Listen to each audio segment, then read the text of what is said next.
Hello everyone, welcome back to my channel. I'm Ben, this is Books with Benghis Khan, and I have my January wrap-up with a great start to my reading year. I read 8 books this month, and most of them were 4 or 5 stars. I'm very happy, and one of them was trying out one of the most popular, biggest authors in the modern fantasy genre, and one of the most important series, and that went very well. That is what I just finished, so I'll get to that last. So let's start with the beginning of 2023, and I read, actually not this book, but the novella prequel to this book. So I read A Prelude to Ashes by Tiago Abdullah, which is just kind of like a short 100-page novella that he wrote after the first book, A Touch of Light, in the series.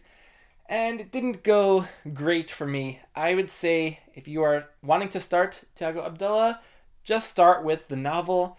The novella just was extremely fast-paced. It puts you right into the midst of some action scenes. You do not get a lot of world building and context for what's going on. And so it was a lot of action that I just wasn't caring much about. And I think you'd find it much more interesting if you had read this book and then go back to this flashback sequence that would give you context for what is kind of setting off the events that this book deals with. So, did not love it. It was fine. But then I was going to start this one right after, but I was already kind of in a negative kind of mood towards the world and the story, and I wasn't giving it a fair shot, and so I was just a couple chapters in and realizing that I wanted to put it down, come back to it later, and come into it fresh, and where I could kind of treat it like it was the first book I had read in the series. And I still think it has a lot of potential, but it just wasn't working for me totally yet with the dialogue and the character writing, or even the action scenes were kind of lacking description for me that were making it hard to picture what was going on. So I was not too enthralled by the novella, hoping that this novel ends up going better. Then I couldn't help myself. I had to pick up Book 7 in The Expanse by James S.A. Corey. I wasn't planning on reading this yet because the 9th book, the last book in the series, is coming out in trade paperback next week, I think. And I was gonna wait until I had the last book, and I was going to read the whole last 3-book arc all together. But I knew that there was a 30-year time jump between book 6 and this book, Persepolis Rising. I was just so curious what was going to happen in those intervening years, what that 30-year time jump was going to mean for the characters, and I just couldn't help myself, had to jump in, and I really think the time jump was handled in a really cool, interesting way.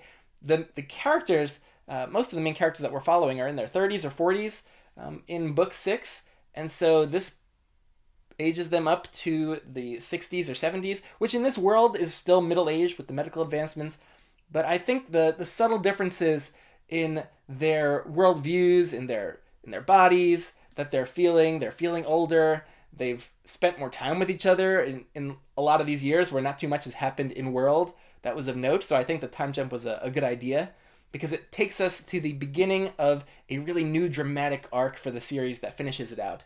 And I was very engaged by this. It's actually a kind of slow burn book a lot of the time where people are in suspense waiting for this big event to happen that they know is going to happen at the end. It kind of has a sabotage plot that was very suspenseful.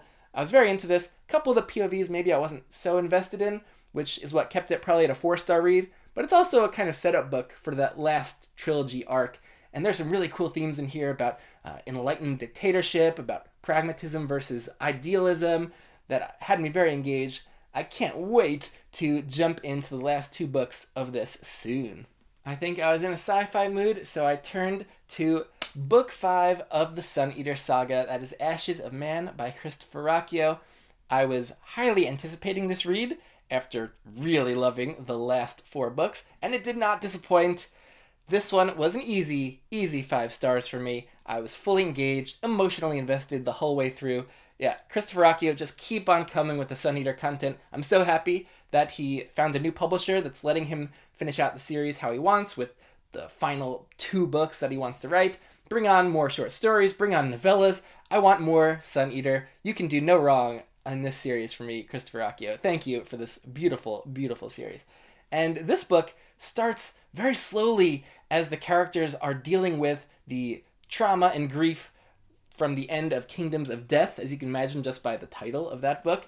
And I was gripped in these sections. Rakio does slow sections unlike anyone else for me, where the characters are having very deep, complex internal reflections, interactions with others, very unpredictable interactions with others, but very believable and realistic for what these characters are going through, and how Hadrian is becoming much older and lived through a lot over the course of this series. He's hundreds of years old by the time we get here, and I think it's very believable that he has gone through so much and things have changed so much around him.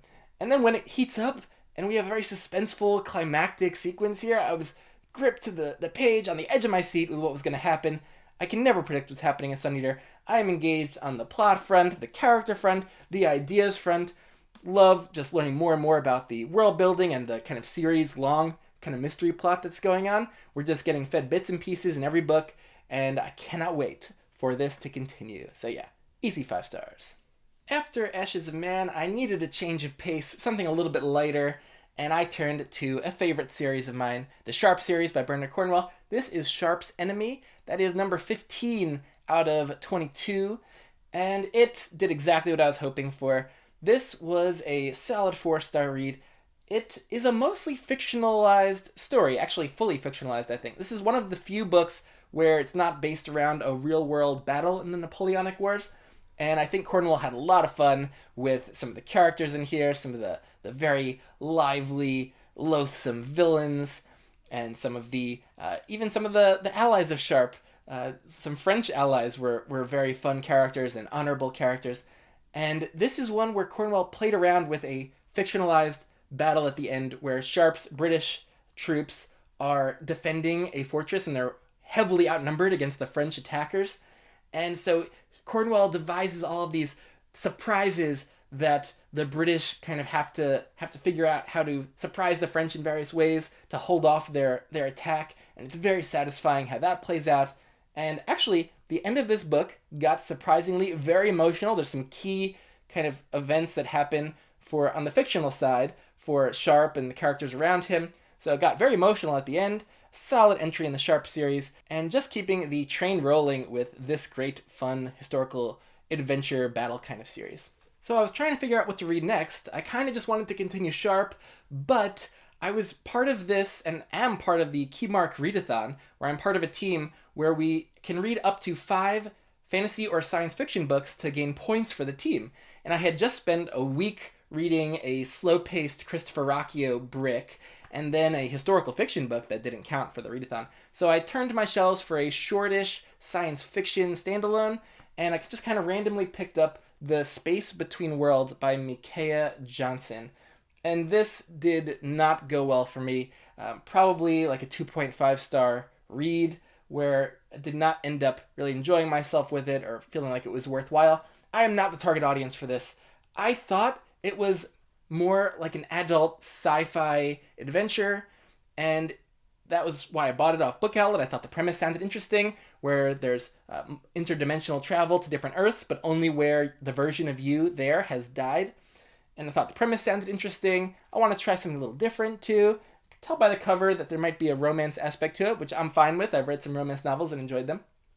But this book ended up reading more like a YA dystopian book, where the focus was much less on the sci-fi plot or the world building, not even on the romance, but just on kind of a coming-of-age kind of story where a character in their 20s is figuring out their identity, going through an identity crisis, working out their relationships to people, and working through their past traumas.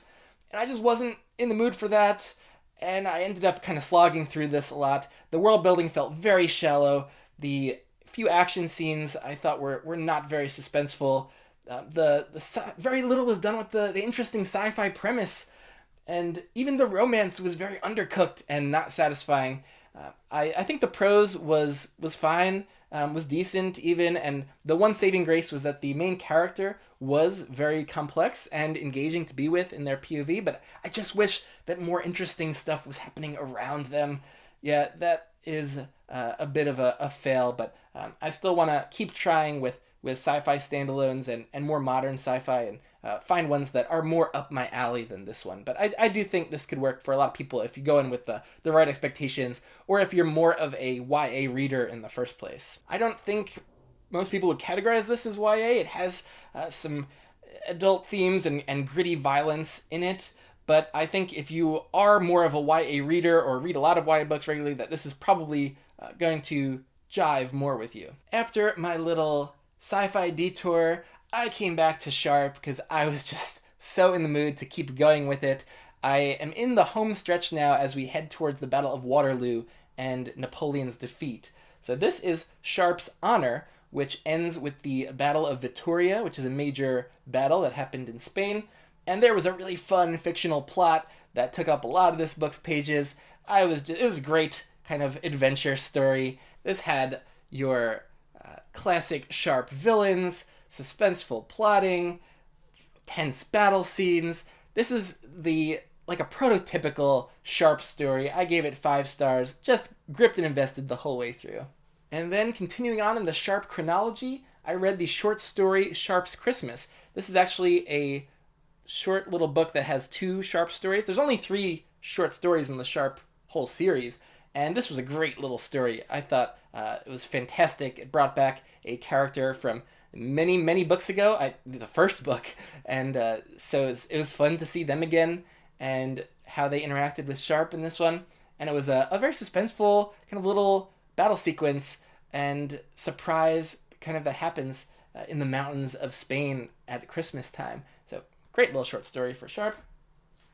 And then I was just continuing the Sharpe mood into Sharpe's Regiment. This is book 17 in Sharpe, and it is very different than all of the others because this happens almost fully back in England, and it takes you through the recruiting process for soldiers at this time in the early 1800s, which is very fascinating in England, and it just does something very different where we're not with the usual troops out in the field. We're back in Britain. There's a suspenseful personal plot going on for Sharpe. I don't want to say too much about it, but it was a great change of pace. I think I gave it 4 stars. Another solid addition to the series. I am now truly in the home stretch with the last few books leading up to the end of the war. And then with the month coming to a close, I wanted to get back on the SFF train for the readathon, do something that would count for that, and try something new. And this was a great read for me. That is The Fifth Season by N.K. Jemisin, the first book in the Broken Earth trilogy. It won some awards, and I think fully deserved them. I was blown away by the power of the writing. There was lots of voice here that felt unique, and it gave it personality, and there was really heavy ideas and themes. There were really impactful world-building aspects that really affected the way the characters thought about their place in the world, and affected the language they used, and the things that are important to them, their priorities.